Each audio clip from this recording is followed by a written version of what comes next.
morning, friends. I hope you had a wonderful weekend. It's Tuesday.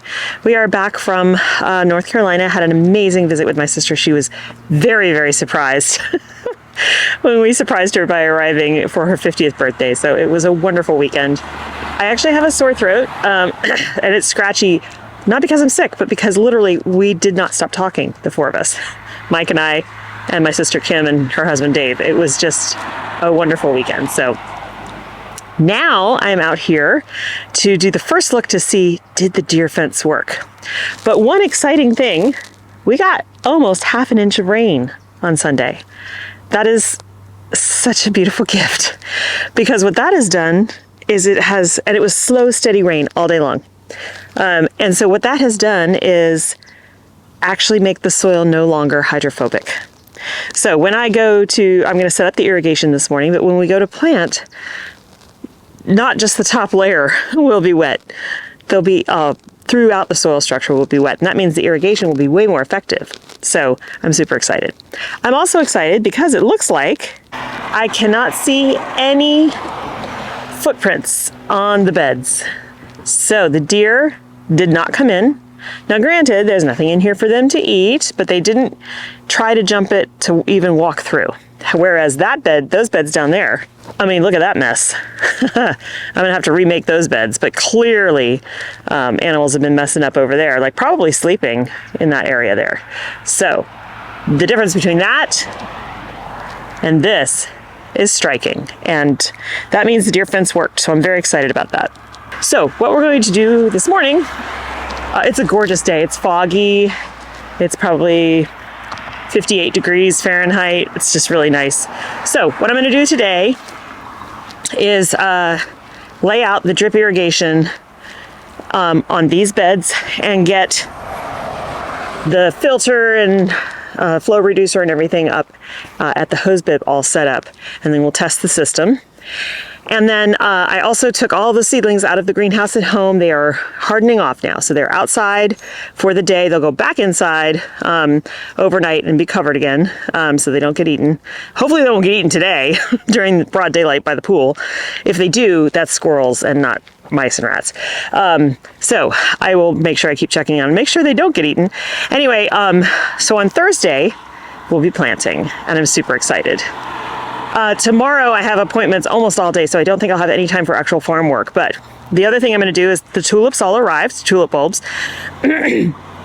So I'm going to bring them and all the crates out here, and I'm going to plant them up in the crates. And I'm going to bring hardware cloth as well, so I can actually cover completely the tops of all those crates. That way nobody can get in there. Nothing but water will be able to get in there. And so with that done, I can actually leave them outside the deer fence, because there's not a lot of room inside the deer fence other than the beds themselves. So I'll just leave them outside. They'll be sealed basically all winter until they really start pushing through the soil, and then we'll move them. By that point, this whole area should be fenced in, and we'll be able to put them anywhere in here. But for now, that's going to be the plan. And the ranunculus corms still have not sprouted yet, but you know, they still need some time. I still have another batch of ranunculus to do as well. So let's get started on the irrigation situation. I'll show you what tools and supplies we have, and then we'll walk through the steps of how I set this all up. Okay, so what have we got? Well, first of all,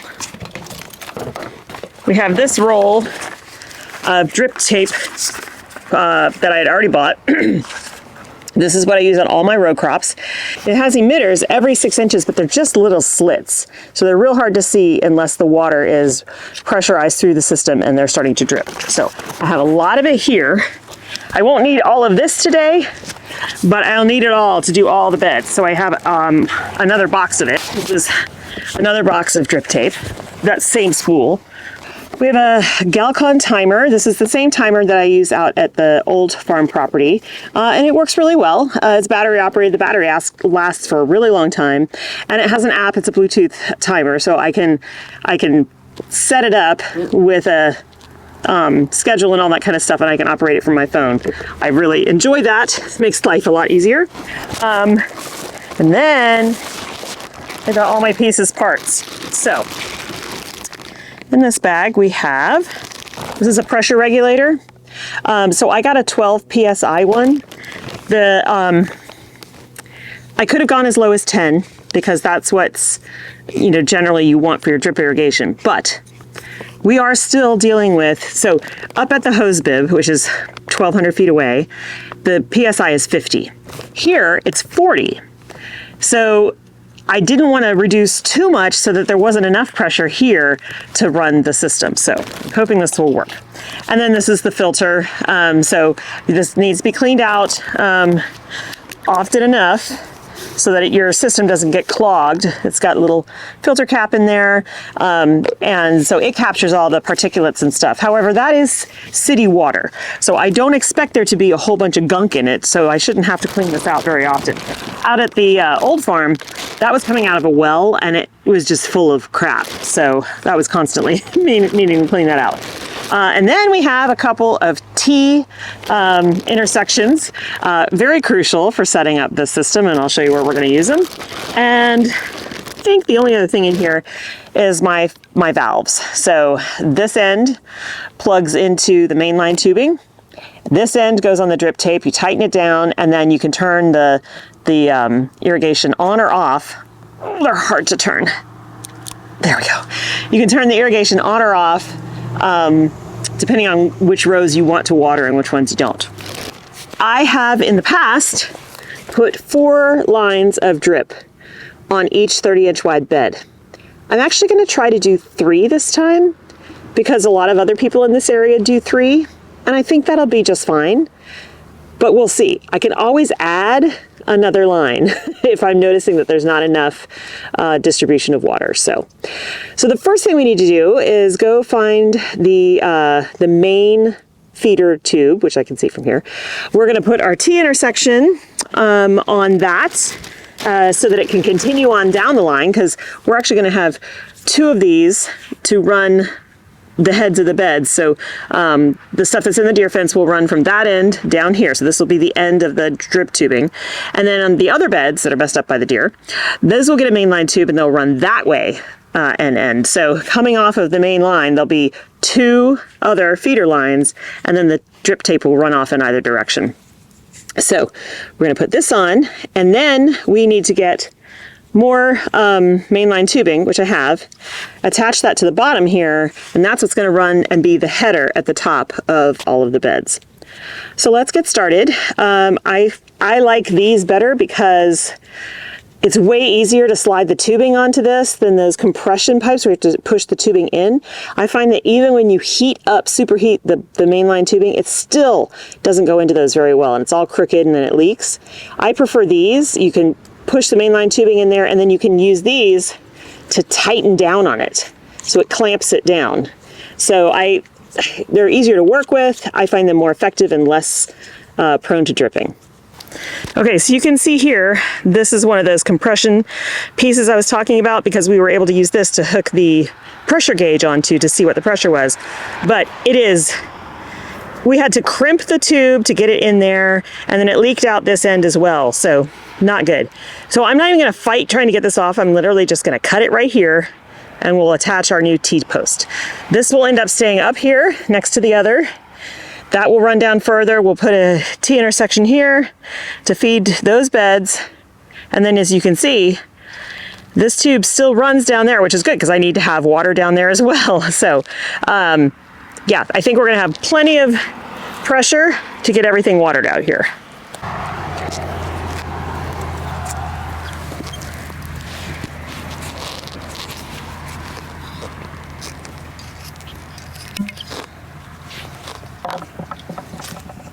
You can see there's still water coming out, not because the pipe is on, but because was still plenty of water in the run.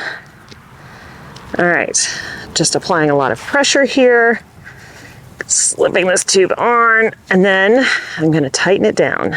Oops, wrong way. Okay, so that acts as a clamp to keep this together. Now I need to go get the other mainline tubing and run it towards the beds. Okay, same procedure. We are just attaching these. And it's going to be a really snug fit, especially considering this tubing that I'm attaching has just been sitting in the shade, so it's not at all flexible right now, but that's okay. If you want these to be more flexible and easier to work with, you can heat them up or just leave them out in the sun for a while. All right, now I'm going to grab this one up here and go on and attach it, because this tubing is actually sealed off at the end. So once I pressurize the system by turning on the, when I get the regulator and the filter on there and get everything set up, this will not leak out the back because it's already crimped down there. All right, so I've got my T installed. Now the other thing I have out here are ground stakes, because I don't want this thing flying all over the place. I want it to stay put. Ground is still very hard, although that's a good place. It's going to take multiple rains to really soften up the ground, but that's going to stay. Try one more for good measure. Hopefully I can get it in the ground. It's barely budging.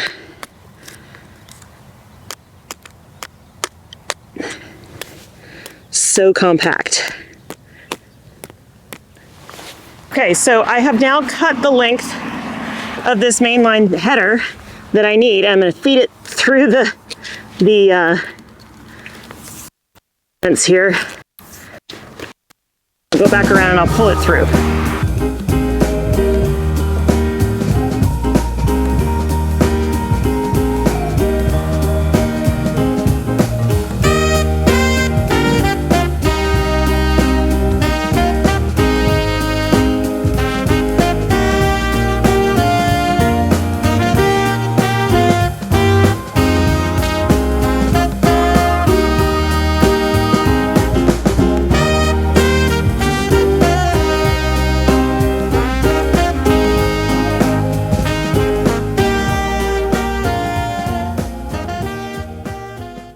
So you can see now we've got a T-line intersection here. This left line carries off. We'll do another T kind of roughly there in order to feed those beds when we're ready. And then it will carry off down the hill. We'll use it down there as well. So feeds off of here. I decided to put it underneath the deer fence so it didn't sit on the outside, because it'll make it easier to attach the barbs and everything. And then it goes all the way to the end where I need to crimp it to cap it off, and then that will be what pressurizes the line. Okay, so here's how the crimper works. You simply feed, this is like a figure 8 here, simply feed this on to the hose, then you bend it, and then you slide this part back on, and now it's crimped and the water can't flow. So that's all it takes, super easy. Now we're ready to start putting the drip line in. Okay, so I have rigged up something that I hope will work. This is a spool, and it's much easier if you can put it on something to roll it out than to have to carry it out yourself. So I put this on a spool here. I'm going to pull the lines out. Then I'll know the length and I can cut them here and end them here. This is not necessarily going to work for these farther beds, but I can at least do it for the closer in beds to the gorilla cart. But before we pull out the lines, we have to put the valves in. So I have 3 lines per bed. So I'm going to try to evenly space them roughly. So this is a hole punch. It's still hard to do, but it helps you punch through this so that you can then insert the valves. Okay, so I'm gonna push, push, push. There we go. There's one, and then we just pop in the valve.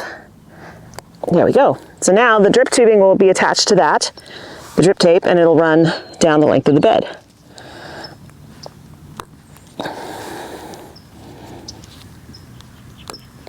Okay.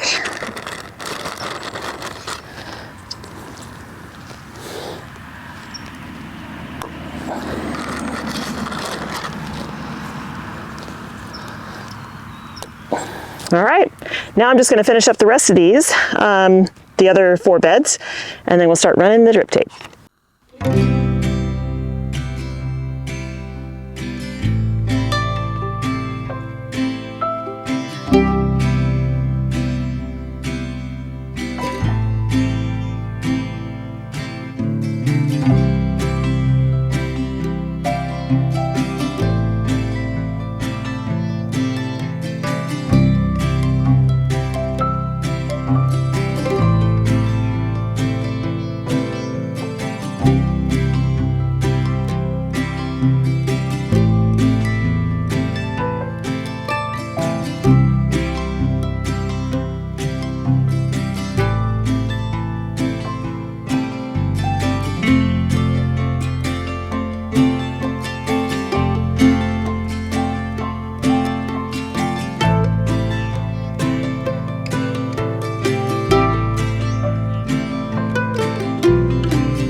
Okay, that took a while and I didn't film it because my camera kept overheating. But 3 rows down, they are all, you have ground staples in there to keep it all down. I'll still have to go back and put more ground staples in. As the water pressure rises, it actually pushes them and they move around a little bit. Once the plants are all heavily growing in there, they don't move at all, but until everything is in place, they tend to jump around a bit with the pressure in the water. So I have plenty of more staples to be able to put in here to make sure that that doesn't happen. So now we're going to take a little walk up the hill to the standpipe and put all the fittings on there. But of course I forgot a battery, so I can't actually, I mean, I could turn on the water and come down here and test it, but I'll do that another day. I want to get the filter and everything set up. The timer needs a battery, and the timer is the first thing that goes on. Okay, so we're up at the standpipe. They've clearly still been having a lot of leaking issues. Everything's exposed, so I'm still going to hook up, but I'm a little worried about that. And these guys, aren't they sweet? That shadow back there, and I think this guy is Oreo. Can't remember. They're geriatric goats, and they're super sweet. Aren't you? Aren't you sweet boys? They have one brother too. I don't know where he is. Usually he comes down to greet me as well. Hi, cutie pie. Hello. All right, so I gotta try to find a place to put the camera where it's not gonna get all muddy, because this is very muddy here. So the first thing I'm gonna do is take off the hose. This goes downstream from this. Oh boy, okay, that's a lot harder than it should be.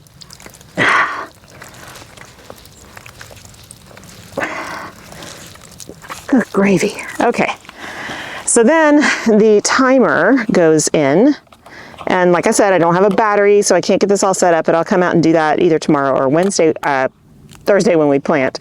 But this goes on right at the hose. It's got its own little filter here in the top. Okay, nice and tight. Okay, so now it's facing up so I can open it. Then the filter goes below that. This is going to be very interesting because it's not very high off the ground. Okay, so the filter goes below that. Man, the mud here is very full of clay, so it like sticks to your boots and creates a big layer of clay on your boots. It's really weird. I feel like I'm having to tighten that way more than I should. Okay, so on this, this is a filter. You can shoot stuff out of here. This valve closes and opens, so you can like flush it this way. But now I need to attach the pressure regulator. Now I need to attach the pressure regulator here, which is this. And it's got an arrow that's pointing to the hose.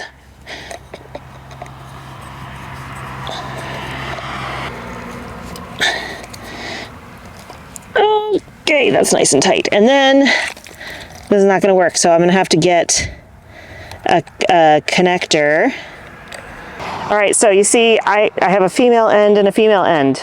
So I'm going to have to figure out, I have to go get a part that will connect the two. But we can test the water. So I just need to get a female to female hose connect, and then that should all work. Basically what I did just now is I took the timer off and I put just the filter and the pressure regulator onto the spigot, and it worked just fine. So it's the reason it's not working right now is that there's no battery in the timer and it's closed, right? So when I put the battery in the timer, I can hit manual and it should run the whole thing, and then we can set up the timer, but that's for another day. Okay, so I am going to head over to the hardware store and see if I can get that connector, and then we'll put it up maybe tomorrow, maybe the next day. But tomorrow I'm getting my hair cut and colored again, so that takes many hours, so I probably won't have time to get out here to do that and test it, although maybe later in the afternoon. Anyway, I think that's going to be it for me today, you guys. I will also be bringing out on Thursday when we transplant, although it's a lot of transplanting. I may or may not bring out the tulips. We may do those on Friday, but tulips are going to get planted, ranunculus planted, and all of the seedlings planted. And then we're going to do some direct sowing as well. There's a number of things that I grow that do not like to have their roots disturbed, so I direct sow them. So we'll be getting those done as well. And then other than really monitoring the potential rodent infestation, we'll mostly be done with the planting for spring, and that will be a huge relief for me. Then the main focus is just to get the real deer fence up, and that's going to take a while, and I'll need extra help. So thanks so much for hanging out with me today, you guys. I hope you have a wonderful week and a wonderful time in your garden, and I'll see you in the next one. Bye.